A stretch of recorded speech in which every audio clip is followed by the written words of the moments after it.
Hello and welcome. I am Heather Pierce Campbell, the legal website warrior. I am an attorney and legal coach based here in Seattle, Washington.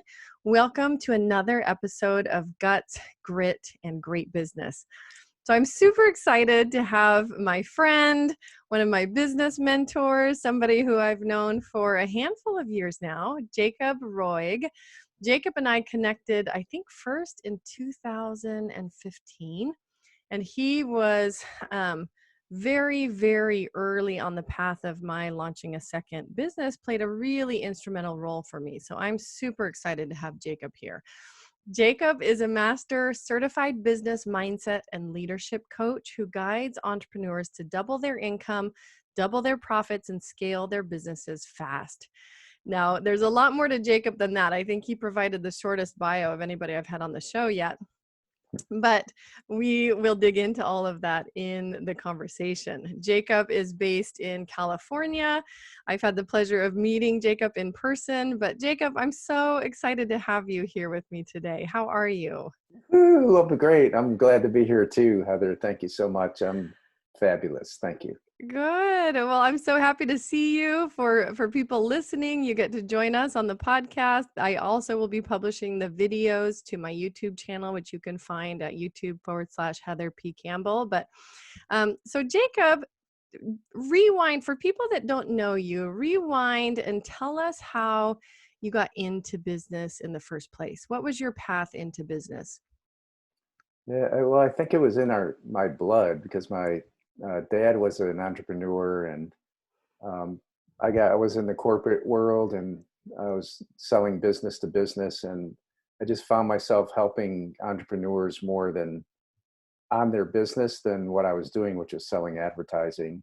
So I got the bug, um, and not being the corporate poster child, that kind of helped me launch. I took a 2-week vacation, started my business, got so busy that I literally called them and I said, "Hey, I hate to do it this way, but I got so busy starting a business, I can't even come back and get my stuff. Can you mail it to me?" And I heard, "You'll never work in this industry again." And I kind of inadvertently burned my bridge. So that's how I started, though. That was in the end of 1999, 2000. Well, that's a good problem to have. Starting a business that takes off so fast, you can't do anything else. Yeah. Most people have the opposite problem when it comes to starting a business. What was the secret to your fast launch? What was the secret to your scaling so quickly? Well, part of it was not knowing better, which a lot of us get into. We're really good at something and we believe that we can do it as a business. Mm, But the other part was I always had this mindset that I was creating a sales company because I came from a sales background, mhm. and I knew that anything that I did had to be sold. So I had the mentality that I was going to create this sales company that happened to deliver this product, which happened to be bathtub liners and wall systems. And I was a corporate, person, paper hands, and knew I would never do the installation. I would just handle the sales and the marketing of it. And so not knowing better and a combination of that mindset really helped. And it was meteoric. My first fiscal year was 10 months and we did 1.2 million in sales in a town of a few 100,000. So Mm, it was pretty meteoric, good and bad. yeah. Well, that's amazing. I mean, it sounds like a couple things went right for you that you did right. First of all, understanding even at the start of a business that you're in the business of sales. You just happen to be doing that, right? As applied to installing bathtub liners. Most people get it backwards. They think they're in the business of doing the thing that they're doing. And the reality is we're all in the sales and marketing business. Yeah, we absolutely are. It's the other way around, because if we're not marketing, or I saw this thing a long time ago, if we're not marketing our business, eventually we'll market it for sale. Mm. So if we're not marketing constantly, there's nothing to sell or no one to sell it to. That's right. Well, and the second thing it sounds like you did right is approach it from the standpoint of how do I lead this business, right? You already had taken a hands off rather than being the technician in the business. And I think most people get that backwards as well, right? Most of us want to start a business because we are a technician at something and we don't have the business skills to build a business from the standpoint of what it takes to lead a business. Yeah, good point. And for me, I knew I was never going to install it. I barely had a toolbox in my home, let alone being able to install bathroom fixtures and put in a bath and wall liner. But I knew I could find people that did. Mm, And if I could keep them in enough business, they would, and pay them well enough, they would mhm, never leave. mhm, Um, and so that was another thing, which was having that mindset that um, I know my strengths, I know my weaknesses. I have to hire out my weakness and maximize so I can maximize my strength. mm. I love that. Well, and for people that don't know you, I mean, and I know that was the start of your entrepreneurial path, right? There's been a lot that has happened between then and now. And Oh one yeah. of the things that I love about your approaches, because I've experienced you both in the context of group coaching and individual coaching, right? And you really bring a very holistic approach to the table. Like you understand mindset, you understand business fundamentals, right? You have a very tuned in spiritual side. You see a lot of things that I think other people don't see. So shed some light on how, how it is that you are able to bring all of that to the table. Talk to us a little bit more about your journey between that initial time and now, what you're doing now. Yeah, well, thank you for that, noticing that, number one. But also for me, mindset either keeps us in the game or takes us out, as we know. And being an entrepreneur, as you know too, Heather, that um, it's one of the most deepest self-discovery journeys we can go on because we get thrown everything and anything, and we're the ones that have to figure it out. Mhm. And then we realize that we can't do it all on our own at some point, hopefully, before we Mhm. go under. And so I had been working on my own self for decades, couple of decades at that point, Mm. and I realized we have choice. We get to choose how we respond to things, not necessarily how we react, as we don't know when they're coming. And so I had a little bit of that, or a lot of that, in place, which kept me more peaceful when problems or situations showed up. And I was able to choose my responses to them versus just being reactionary, which the majority of people are. Mhm. Um, Working with businesses and selling advertising and being a person that really cared about the business I was working with. So I would say, how's your advertising working? And they didn't know. And so I would teach Mm. them how to track their advertising.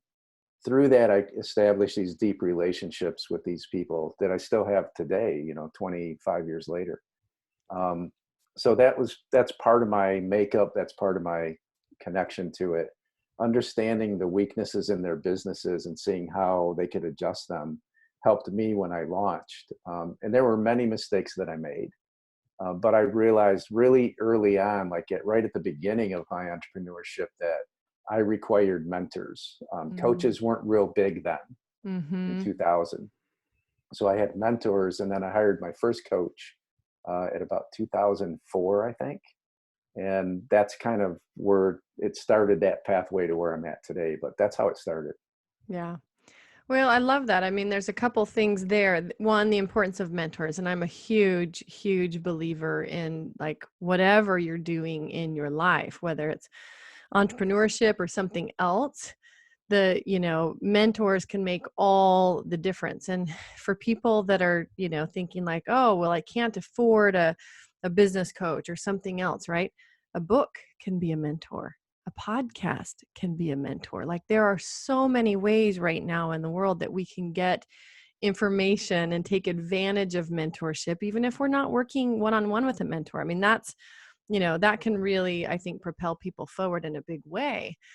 But I remember, and, being able to observe you in the context of group coaching, right? I don't know how many calls we were on together, but I was a pretty regular participant. And I was just always so impressed at the clarity of your responses, because people had questions all over the place, whole wide variety of businesses. But to me, at least, the advice that you gave always resonated. It was clear.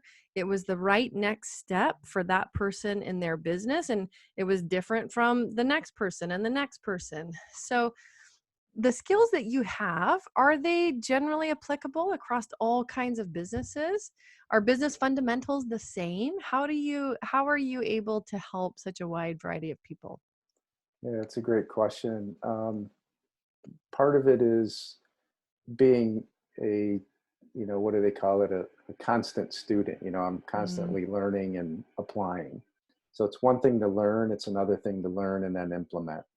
Um, there was a formula that was shared with me once: is you discover, you learn, you implement, then you can teach. mm, And I took that to heart. And so I rarely shared things, as you recall, that I hadn't either gone through or taken somebody through and known the result. Part of that's trusting. We learn how to trust our intuition as mhm, entrepreneurs. And in those type of group coaching calls, when it's rapid fire and this question's over here and the other question's far left or far right, you have to trust your intuition. And a lot of times you allow things to flow and they mm, flow through. And I sometimes had no clue what I just shared with somebody. I just allowed it to show up. And that's part mm, of, I think, what will create scalable success for anybody at whatever level you choose. Um, and it's something that, as I grew, and even in your situation, if you remember, you were an attorney when we first met, mm, and in one 5-minute coaching session, we kind of came up with at least the foundational concept of where you're at today. And that was just mhm. 5 minutes. And That's if right. I didn't trust and I didn't have some experience and knowledge and being willing to share that in that moment, we may not have crossed that path at that time.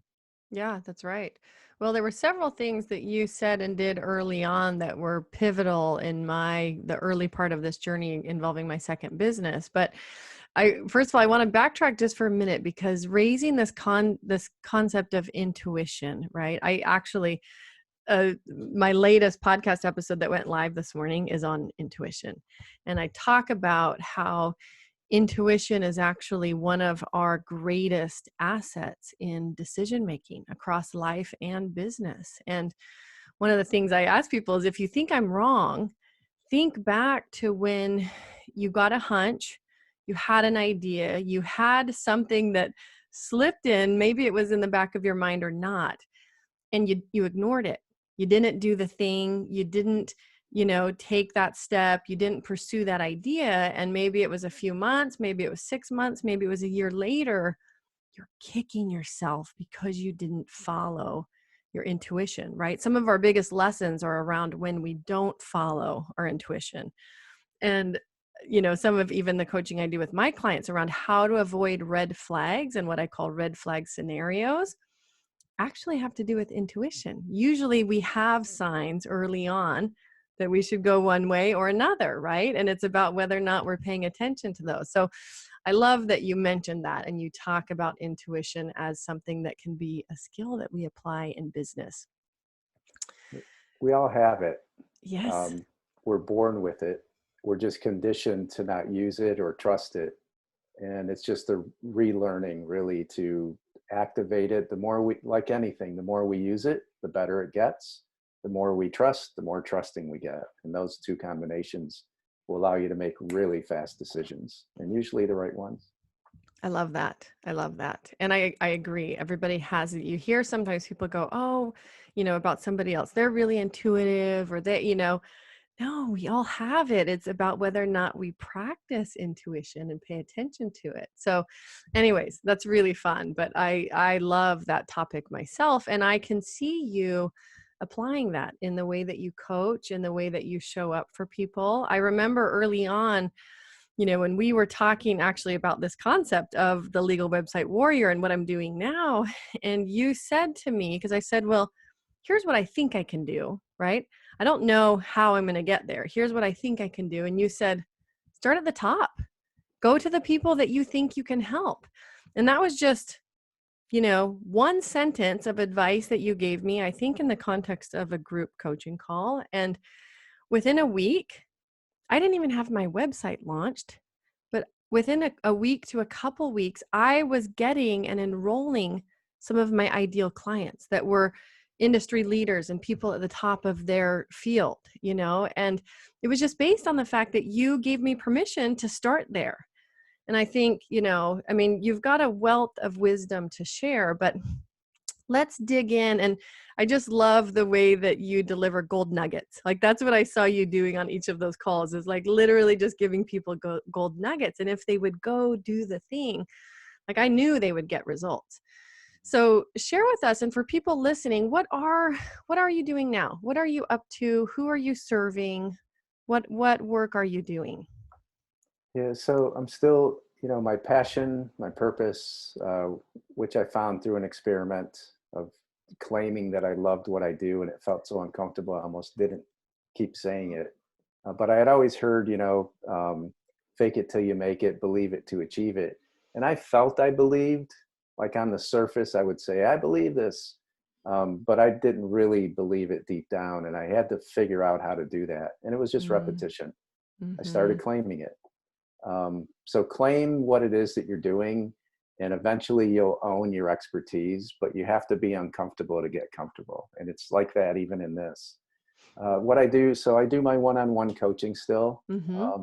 which I'll probably do, as it keeps going on, a little bit more limited, a little bit more limited, but I always do it.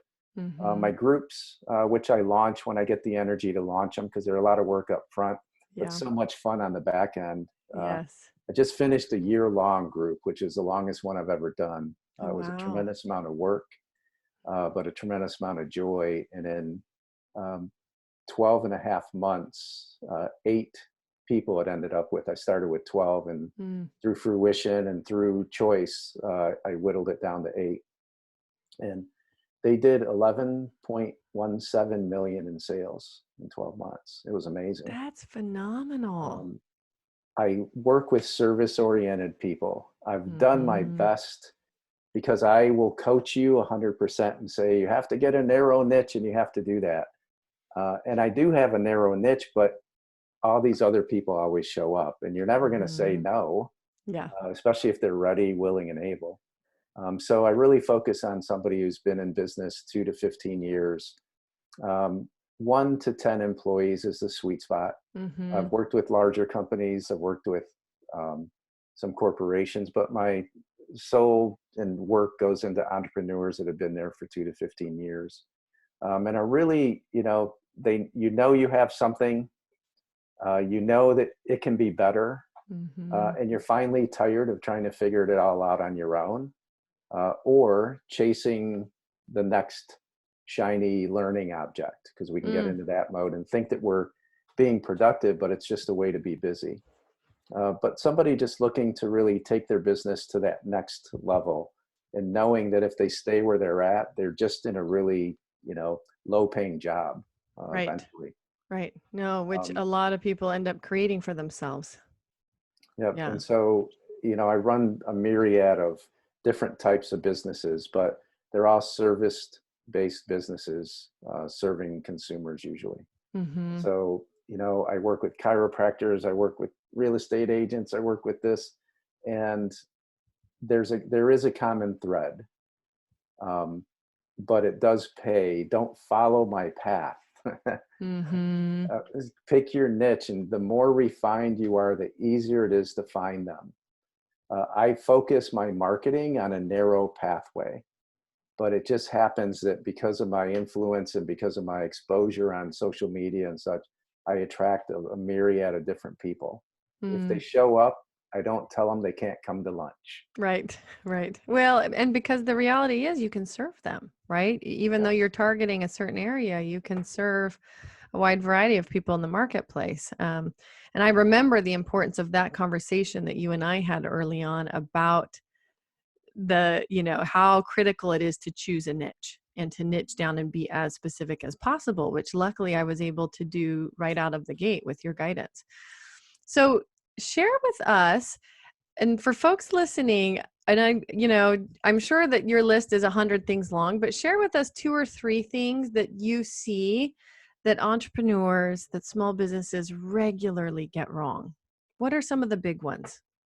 Yeah, well, the first things are their messaging would be one, which is, you have to learn how to talk to your client, not talk about what you do. It's easy to understand it. It's not as easy to really know it and do it. It takes some practice and it takes some time, or it takes somebody that really knows how to steer you through that conversation to get there. So your messaging, how you introduce yourself, has to be curious and interest creating right from the first introduction. So if you're not telling me the problem that you solve for me or the gain that I can get after I work with you, Mm-hmm. then I may miss a great opportunity to work with someone who could really help me. See, because they don't care about being with a business coach. If lying on the ground a half hour a day could increase their finances, increase their lead generation, make their business flow, they would go do that. So it's not about what I do. It's Mm-hmm. about me connecting with them where they're at now, and then letting them know that I have the opportunity, if they work with me or listen to me a little bit longer, that I may have a solution for them and what they seek or what they desire, which for me is usually doubling their income, more time off, Mm. being able to um, really increase their finances, and at some point scale or delegate it out enough where they can really live their life on their terms, not create this job where now they work 60 hours a week instead of 40. Right, which many people do. They create a job for themselves where they're the hardest working, lowest paid person in there That should on their never happen. team. Yeah, and it does. That So old people, adage that you don't pay yourself for the first year is a lie, everybody. Don't yeah. trust it. It can Mm, happen the other way very easily. You just got to know how to price things. I love that. So people often get their messaging wrong. What else do they get wrong? Pricing is another Mm-hmm. thing that I work on. It's a simple, or it can be simple. It usually takes 2 to 3 sessions for someone to get it correctly, but you have to know how to price. You have to know what your full expenses are, not just your fixed costs, but some variable costs that show up as well. You got to know how to get paid and charge for it up front. You have to include taxes and you have to include profit at the end of that. Mm-hmm. Nobody goes up to a company, to the CEO, and says, "We need copy paper. Give me $10." Right. They take it out of the profits of the company. And so we should be the same way.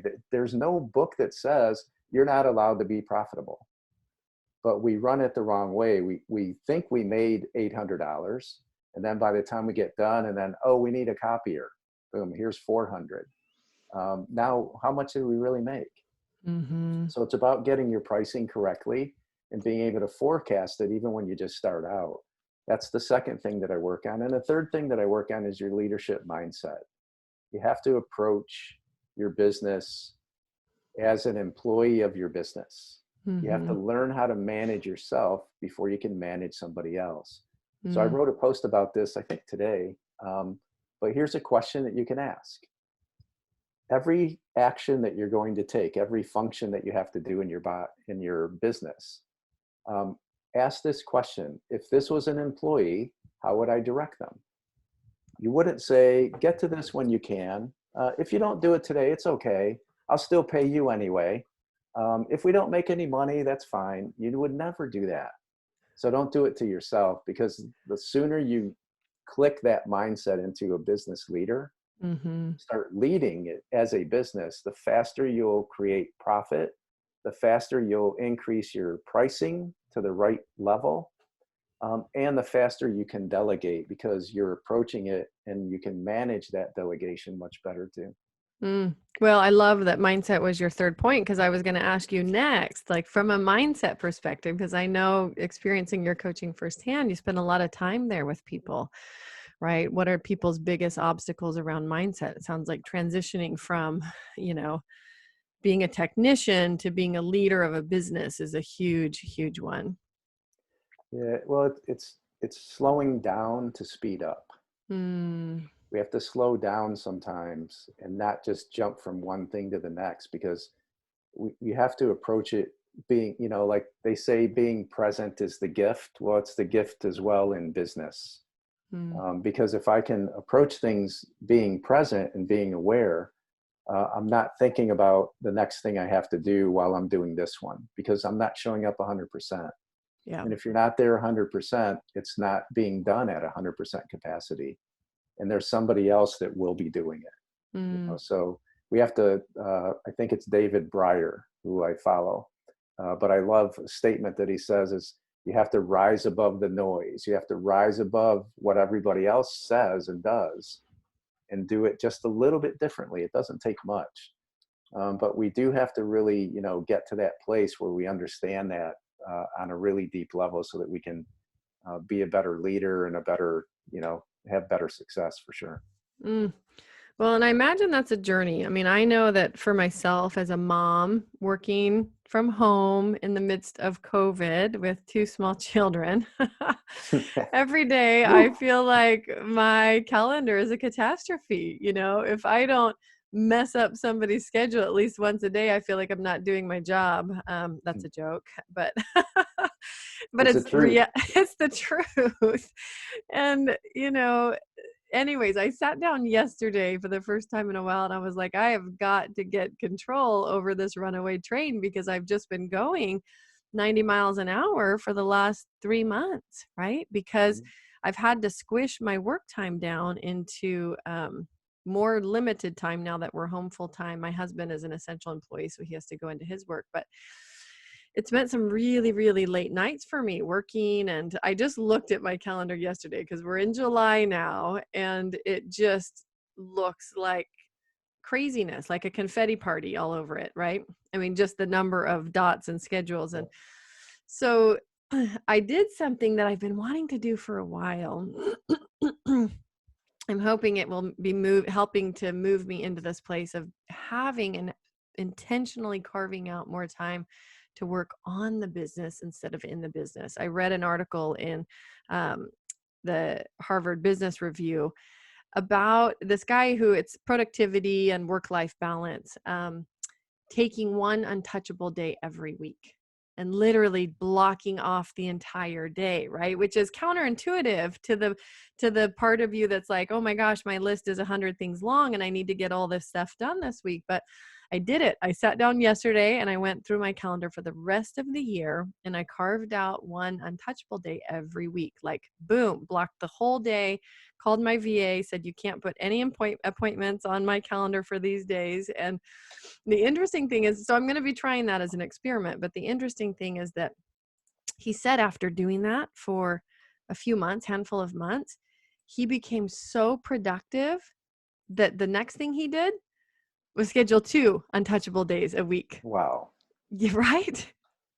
That's fantastic. Isn't that amazing? Congratulations, number one. It is critically important. One thing to understand, if you're listening in and your schedule relates to Heather's, mine did up until about 2 weeks ago. Mm, Who created it? Right? We did. that's Who right. can control it? We can. That's right. I called. My schedule was crazy. I was stressed. I wasn't sleeping that well. I was working, 60, 75 hours. And even when I was sitting on the couch with my wife, I'd pick up the iPad and I'm doing social media and I'm not present. I'm working. Hmm. And so I just said, this is crazy. I don't choose this. So I'm choosing different. And within 10 days, that's it. Mm, I've opened up my schedule. I went back because I used to do this all the time, one day a week. I mm, went back to scheduling myself off. And it's a day I can choose whatever I choose. yeah. Some days I'm going to catch up. Yeah. Some days I'm going to finish the lessons, the learning, the trainings that I bought that I haven't finished. Right. Um, or I'm going to take time off. Like next Wednesday is my day. Tina and I are driving to the ocean. I haven't been Nice. to the ocean in a year. She loves the ocean. I do too. Yeah. It's like, why not? Yeah. Like, it's an hour away and I can be at one of the most beautiful places on the earth, which is the West Coast of the US, anywhere west. No, that's So amazing. yeah, we get to choose this. And it's so important, like I said earlier, to slow down so you can speed up. It's really What hard to do. I find it a it very, is. very challenging thing for my personality, right? To Mhm. want to do less. And so I'm sure that there's a big lesson in there for me and it's going to be a journey, but I'm excited to do better. Well, you'll fill the time, Heather. That's just you sometimes. And like you said, there's a lot right now going on Mhm. because you have this business and there's not daycare and school let out, and you had to become a parent that had to homeschool all of a sudden. You got all these different pressures, and then how do I fit my work in? And it can't be, well, after everybody goes to bed every single day, because the Mhm. only one that doesn't sleep then is you, and you can't run on empty forever. Right. So we Right. have to figure one thing to remember: we get to choose it. You can choose the level that you go at, the speed that you go to. I tell my clients this all the time because they're thinking that they have to live up to an expectation that I'm like, what does Jacob want me to do? I want you to be at peace. I want you to have fun. I want you to enjoy Mhm. this. And let's make as much as you can, or you choose to. Everybody doesn't have to be a multimillionaire. You can, it's there. Mm. There's sacrifices with everything. And we have to say, what's in the end, what's most important to us? And you never hear anybody do this. I put my head and soul into this. It's my heart and soul. You got to connect to this. Yes. If you're not connected to that, what's most important to you in your heart? Right. See, for me, it's what's first. It's my greatest titles are husband, father, grandfather, especially grandpa, Oh, friend, and then coach. yeah. And I hold coach at a really high esteem, but those titles are the best success I've ever had. And so I make sure that I pay attention to that, because that's what fills my heart. That's what gives me joy. That's what allows me to come here and share everything that I got. I love it. So I love it. No, well, and just even a big reminder that we have the power of choice. Even in these times of compression, we get to choose what pace are we going at? What do we choose to create? And so that's, I think, a really important shift. And, something that I should be practicing more on a daily basis is recognizing that I'm choosing, whatever is happening to my schedule whether you that know it or day. not, you are. That's right. Well, and it's like I was joking on Monday because I lead an Ask Me Anything live every Monday. And my 2-year-old, and Aiden was 7 at the time, he turned 8 on Wednesday, but came bursting in the door in the middle of the live call, right? And Henley has got a confetti gun, pew, pew, and it's like so loud. And she's shooting off confetti behind, and they're just having a party. And I just had to laugh because in that moment, as crazy as it was, I just looked at the people on the call and I was like, welcome to my life. I chose this. And it's true. Like and I love it. I love even the chaos that my kids bring, but there are moments I have to remember, like I chose this, right? It can be overwhelming, but super Yes, fun. it can be. Same thing with our business and the pressures that we feel and social media. I have to do this. We don't have to choose to do it. It Hmm. just even say it right now. Like, I have to do my social media versus I choose to do my social media. Right. It just emotionally and energetically, it just puts a whole different shift. And then our work is reminding ourselves that's the practice, right? Is remembering we got to, it's a daily thing. Mm-hmm. um, I remember doing that live call that you talked about. I did it for 7 years, 51 weeks out of the year, for 7 years. Wow. And at about year 5 or 6, I'm sitting in a chair 15 minutes before the call, and this thought comes over me: can you really do this call? Are you capable of doing it? Are you worthy of doing it? Like all these things. And I'm like, Mm. wow, man, really? Like, what qualifications do I have? And like, I started believing it. This is, Mm. and then I came to reality again, and I'm like, well, what part of me is feeling that? Like, wow, that's weird. But what part of me is feeling that insecurity part that I might not be worthy enough or capable of doing it? And Mm. then it's like reticular activation system, our experiences in our brain. How many of these have I done? 51 times 5 at least years. 250 of these. and my mind is going to try to convince me I can't do this, I chose like, wow, that was interesting. Like, oh, let's go rock and roll. Let's go do it. So these things show up, and that's why the Mm, work doesn't end. We just got yeah. to keep, especially the mindset piece. Thank you for that example. Yeah, that's powerful. It doesn't end, and I think it's helpful for us to just remember that. Like there's no point where I arrive and I've got this all mastered. Yeah, I wish. I wish. for a Uh, minute maybe. right, for a minute, and we'll take those minutes, right?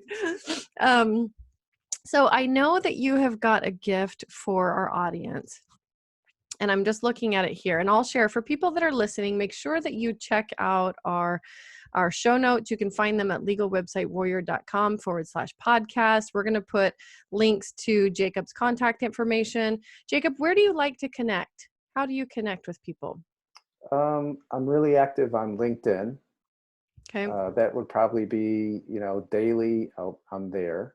awesome. You can send me, anybody on here, you can send me a personal email because of Heather. I'll share it. Um, I'll put all your links that you want me to share specific to this yeah. episode in those show notes. Talk to us for a minute about your free gift. So I'm going to offer a couple different ones because you probably have, everybody's a little bit different. And so that Mm-hmm. this might be applicable. For some of you that aren't real clear on your niche, it's really important to be clear and defined. So I created an ideal client identifier form, and you'll go through 12 questions that will help you define it. And at the end, I guide you just in writing in the form. It says, after you're done, claim it. So you'll say, oh, my ideal client is this. They're in business 2 to 5 years. They usually average 350 to 1 million in sales. They're this age, they're this gender, both women and men. Mm, You do this, you just feel more confident when you know who you're going to target. Plus, it's easier to find them, even though it feels like you're narrowing the field. It's much easier to find knee surgeons if you know that's your target than people who do medicine. that's right.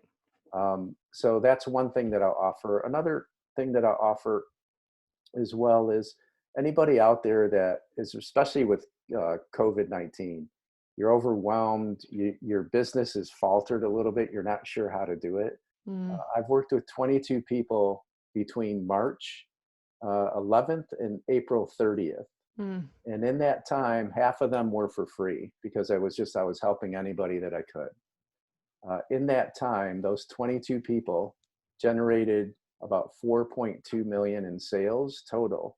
Every Jacob, single person that thought out of the box and took action and held themselves accountable with my help either maintained where they were pre-COVID or increased dramatically.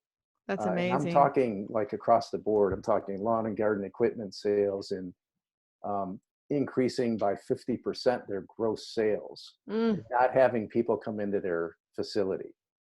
that's So there's phenomenal. ways to do things. A real Yeah. estate agent who couldn't have people, couldn't show homes, Mm, figured out a way to be able to show it in a healthy, safe way. And she generated she had like 4 sales in 30 days, wow. which was, nobody else was selling anything. She made Right. 28,000 in 30 days. It was amazing. That's phenomenal. So it doesn't matter what your business is, but I'll offer a coaching strategy session, and Oh, wow. I'll put a link to my calendar so they can just schedule that in. Well, and Um, your results really speak for themselves, but that is an extremely generous offer for anybody listening. Make sure that you check out Jacob's gifts, and I will put all of these links for following up with him. Jacob, you're so amazing. I'm so glad that I got to reconnect with you thank today. you. What final thoughts would you like to leave our listeners? Um, so just realize, the older we get, the more we realize how short this journey is. We all say we're going to pass away. We know we're going to die at some point, um, but we don't really connect to that. Mm, Just realize we are. And when it comes to making a decision and taking a risk, in the scheme of things, we're going to die. How big is this risk? Take a risk on yourself. Make the decision. Every mistake, when we reflect back, gives us a lesson. Problems are opportunities to learn. They're not problems in the Mm-hmm. scheme that we think about. Embrace your challenges. Go for it. Don't hesitate. Um, there's support out there. Get some help. You know, Oh, if I can help you in any way, come to my social media page, ask me a question. I'm free with my information. oh, I would Or love that. contact Heather, man. I She's know. not just in her legal information, which she's brilliant at, but just in her knowledge and wisdom in business, because she works with so many entrepreneurs, and most importantly, her heart and compassion. I mean, I'm just grateful. I know this is like a little bit of a love fest for us, but we've earned it just through being who we are. So I appreciate Mm-hmm. this. Oh, I so appreciate you, Jacob. Well, I look forward to talking again soon. I'd love to have you back. Thank you so much for joining us here today. Thank you so much. Go Yep. get them, everybody. Stay in action. Woohoo! I love that. I was hoping you were going to say stay in Yeah. action. So glad you got it in.